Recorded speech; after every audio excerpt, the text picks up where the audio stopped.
Okay, Assalamualaikum kawan-kawan dan sahabat semua sekali.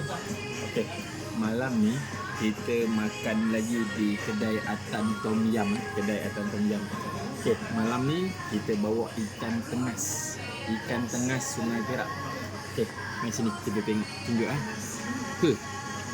ikan tengas Sungai Perak kita buat masak steam. Kita buat masak steam. Sini kita tengok isi dia. Macam mana isi dia. Ini saiz lebih kurang dekat-dekat 1 kilo dekat 1 kilo isi dia.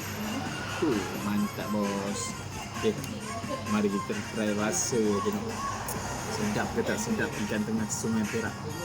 Okay, Bismillahirrahmanirrahim.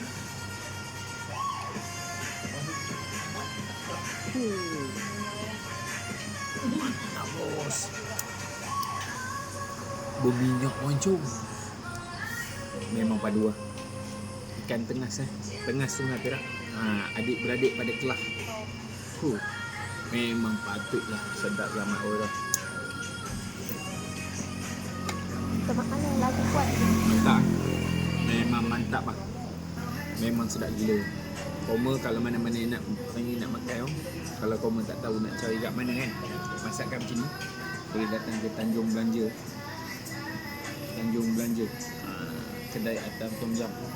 Isi dia. Mantap bos, mantap.